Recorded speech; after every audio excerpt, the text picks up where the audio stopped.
کچھ جگہ ریفلیکٹ ہوتا ہے، باقی ریفلیکٹ نہیں ہوتا. اچھا، اب اگر آپ پاکستان کے، اب میں آپ کے سامنے بنیادی فیکٹس رکھتا ہوں جس کی وجہ سے میں آج سمجھتا ہوں کہ پاکستان اپنے بنیادی جو ساتھ کے پیئر کنٹریز ہیں ان سے بہت بری طرح پیچھے رہ گیا ہے. اب اس میں سب سے بڑا جو فیکٹر ہے، سب سے بڑا فیکٹر جو ہے، اور جو ہماری توجہات سے بالکل ٹوٹلی ہماری توجہات سے باہر ہے، وہ ہے آبادی. اب اس 25 سال میں پاکستان کی آبادی کا جو انکریز ہے وہ تقریباً 80% ہے. درست. 80%. ہماری آبادی اس وقت جو تھی وہ 150 ملین کے قریب تھی، آج ہماری 250 ملین کے قریب ہے. ہم نے 10 کروڑ آدمی ایڈ کر لیا اس دوران میں. ٹھیک ہے، انڈیا تو یہ تقریباً 80% کا انکریز ہے. فنومینل، بہت بڑا انکریز. اچھا، انڈیا، بنگلہ دیش اور ویتنام، ان تینوں میں یہ انکریز جو ہے وہ 30 سے کم ہے. ان تینوں میں یہ انکریز 30 سے کم ہے، میرا 80 ہے. جب 71 میں نے پاکستان اور انڈیا کا، پاکستان اور بنگلہ دیش الگ الگ ہوا تھا، وہ ہم سے بڑے تھے آبادی میں، آج وہ ہم سے آبادی میں کم ہے. تو اگر آپ کے پاس کھانے والے زیادہ ہوں گے اور آپ کی آبادی زیادہ ہوگی اور گروتھ نہیں ہوگی تو آپ کے اندر گراوٹ تو آئے گی، غربت بڑھے تو گی. اگر آپ تمام پیمانوں کو الگ بھی کر دیں نا، جتنے پیمانے ہیں ان سارے پیمانوں کو آپ بند کر دیں، ختم کر دیں، تو پھر بھی ایک پیمانہ جو پاکستان کی تباہی یا پاکستان کی پریشانی میں بہت آگے چل رہا ہے، آبادی ہے. اچھا، اس آبادی کے سلسلے میں نہ ہمارے پاس کوئی پلان ہے، نہ ہماری قوم ساتھ ہے، نہ ہمارا یہ پرائرٹی آئٹم ہے. بات بھی نہیں کرنا چاہ رہے صحیح طرح سے. پہلے زمانے میں آبادی کے بارے میں بات ہوتی، بچے کم خوشحال گھرانا، بچے دو ہی یا اچھے، فیملی پلاننگ یا آج کوئی گورنمنٹ اس کے بارے میں گفتگو نہیں کرتی. تو انہیں لائٹر نوٹ، یا تو ہم عوام کی فوج تیار کر رہے ہیں، شاید ہمیں کسی سے لڑنا ہو کسی وقت، شاید نمبر کی جنگ کی تیاری ہو رہی ہے شاید، مگر وہ میں لائٹر نوٹ پہ کہہ رہا ہوں. لیکن جدید جنگیں جو ہیں وہ کہتے ہیں افراد کی قوت پہ نہیں ہوتی نا، ٹیکنالوجی علم پر ہوتی ہے. اچھا، اب آ جائیں دوسری چیز کے اوپر جس نے پاکستان کی معیشت کو میں کہتا ہوں بہت بڑا نقصان پہنچایا ہے، وہ یہ ہے کہ میری ایکسپورٹ 2000 میں تقریباً 10 ارب تھی، 10 ارب ڈالر. آج میری ایکسپورٹ جو ہے وہ تقریباً 30 سے 35 ارب ڈالر ہے.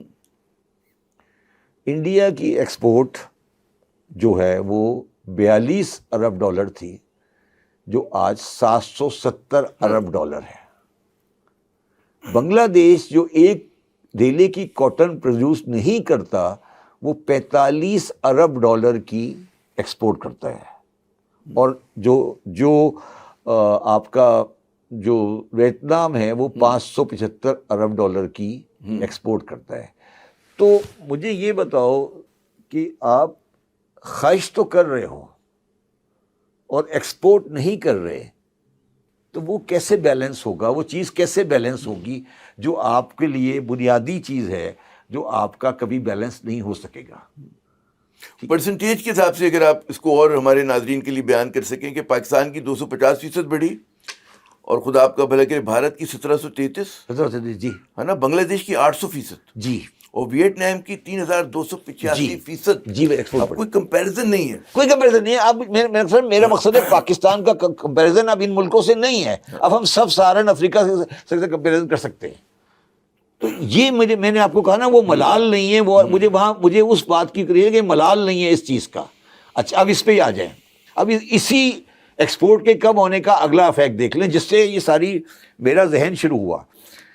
2000 میں انڈین روپی کتنے کا تھا، آج ان کا روپیہ کتنے کا ہے؟ میرا روپیہ اس وقت کتنے کا تھا، آج ان کا روپیہ کتنے کا ہے؟ میرا روپیہ 2000 میں 54 روپے کا ڈالر تھا، آج میرا روپیہ 280 کا ہے. 495% ڈیویلویشن ہو چکی ہے. ٹھیک ہے، انڈیا کا جو روپیہ ہے وہ آج 91 روپے کا 90 روپے کا ہے، ان کی 104% ڈیویلویشن ہوئی ہے. یہ جو اتنا بڑا فرق آ گیا نا روپی کا، اس نے بہت ساری چیزوں کو آگے ٹرانسلیٹ کیا ہے، میں آپ کو آگے ایکسپلین کروں گا. درست. اچھا، سملرلی بنگلہ دیش وہ بھی 100 سے نیچے چل رہا ہے. 132% ان کا جو ہے وہ ہوا ہے، مطلب devaluation ہوا ہے. devaluation. ہمارا 449 جیسا کہ آپ فرما رہے ہیں، 449 جی 132، اور ویتنام کا صرف 85%. یس. تو آپ مجھے یہ بتائیے کہ جب آپ کے لیے آپ کی کرنسی اس طرح نیچے گر رہی ہے تو آپ معیشت کو کیسے چلا سکیں گے؟ اب آ جائیں چوتھی ایک اگلی چیز پر، جی ڈی پی پہ. جی ڈی پی، آپ کا جی ڈی پی 72 بلین تھا، آج آپ کا جی ڈی پی 411 415 416. ٹھیک ہے.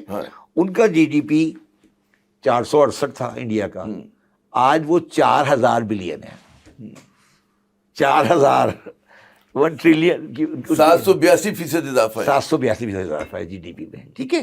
اور یہی بنگلہ دیش کی پوزیشن ہے، اور یہی اس کی پوزیشن ہے. ویتنام کی تو 1558% ہو گیا بھائی. بنگلہ دیش 689 ہے جی. اور ہم جو ہے مظلوم 469%. اچھا، اب اس میں سب سے زیادہ دکھ کی بات ہے وہ یہ ہے کہ پاکستان اس پورے علاقے میں واحد کنٹری ہے جس کی جی ڈی پی گروتھ 2000 میں 4.45% تھی، جس کی جی ڈی پی گروتھ آج 3 کے ہم ایکسپیکٹ کر رہے ہیں 25 میں، اور انڈیا کی 5 تھی، آج وہ 7.5 ہے، اور بنگلہ دیش کی پیچھے گری ہے، اور ویتنام کی 8% ہے. اور انڈیا کی یہ جی ڈی پی گروتھ صرف 1 سال کی نہیں ہے، یہ انڈیا کی جی ڈی پی گروتھ تقریباً کوئی 12 سال پہ مشتمل ہے، جو کنٹینیوسلی 5+ چل رہی ہے. 12 سال. ٹھیک ہے. اچھا، اب آپ آ جائیں پر کیپیٹا انکم. اچھا، اب جو میں جس چیز کو بہت اہمیت دیتا ہوں وہ ہے کہ ہماری جو بہت بڑی چیز ہے، جو بہت بڑا چیز ہے، ہمارے ملک کی 28% آبادی، پہلے 29 تھی، آج 28% آبادی شرح غربت سے نیچے رہ رہی ہے. ٹھیک ہے.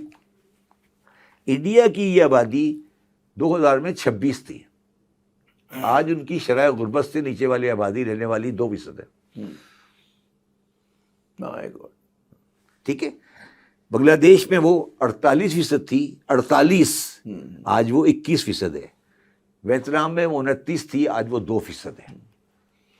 اور لقمہ لگانے کی مجھے تو اجازت دیں، پاکستان اگر مجھے سب سے پہلے والی سلائیڈ پہ جاؤں پاپولیشن سے، تو تم پیدا کر رہے ہو غریب. پیدا کرو، میں تو کہہ رہا ہوں پیدا کرو، مگر امیر پیدا کرو نا. آپ تو پیدا بھی کر رہے ہو، پیدا بھی غریب کر رہے ہو. یہ حیرت انگیز بات ہے کہ پاکستان میں ٹرینڈ ریورس ہوا ہے. ہماری یہ مسلسل غربت نیچے ہو رہی تھی، لیکن گزشتہ 5-6 سال میں غربت کی شرح میں اضافہ ہوا. ہم کہتے ہیں نا 21-22 سے ہم 28 پر آ گئے، 29 پر آ گئے، 29 ہے effectively. بات یہ ہے نا 28.9 is 29%. دیکھو عامر، یہ تو فیکٹس ہے نا، یہ جھوٹ تو نہیں بولیں گے نا. یہ تو مطلب کوئی آپ سرکاری اعداد و شمار ہیں بھائی. اچھا، اب جو چیز ہماری بہت بڑی چیز ہے جو ہم لوگ بار بار کرتے ہیں، اور آپ کسی انڈسٹریلسٹ کو بلائیں گے وہ بھی آپ کے سامنے ایک بات کرے گا اور جینون کرے گا، وہ ہے عامر بجلی کی، انڈسٹریل بجلی کی پرائس. اچھا، اس میں ایک بڑا انٹرسٹنگ ٹرینڈ ہے. 2000 میں سے 2025 تک میری پرائس انکریز 30% ہے. میرا 10 سینٹ سے ایوریج میں 13 سینٹ چلا گیا. میں انڈسٹریل بجلی کی بات کر رہا ہوں. ٹھیک ہے. انڈیا کی پرائس انکریز بجلی میں 60% ہے. ان کی بجلی زیادہ مہنگی ہوئی ہے، وہ 4 پہ تھے، 4 سے وہ 10 پہ چلے گئے. بنگلہ دیش بھی زیادہ ہے ہماری، مگر ہمارا جو 2000 کا بیس تھا وہ 10 سینٹ تھا، وہ بہت ہائی تھا. مطلب میرا مقصد ہے 2000 سے پہلے ہی ہم بجلی کے میٹر میں میس کر چکے تھے. بجلی جو ہے، جو الیکٹریسٹی یونٹ ہے، وہ ہمارا ایک بہت بڑا مسئلہ ہے جو ہمیں نہیں ہے. اب اس سے آگے چلیں. ہمارے ہاں 2000 میں غور سرکاری اعداد و شمار کے مطابق 166 آدمی کا ڈیتھ ہوئی تھی ٹیررزم میں. 2025 میں وہ 3500 سے اوپر ہو گئی ہے. انڈیا میں وہ 600 تھی، وہ 90 رہ گئی ہے. بنگلہ دیش میں ٹیکنیکلی شاید کوئی تھوڑا سا ہے. تو آپ کا یہ لا اینڈ آرڈر کو ریفلیکٹ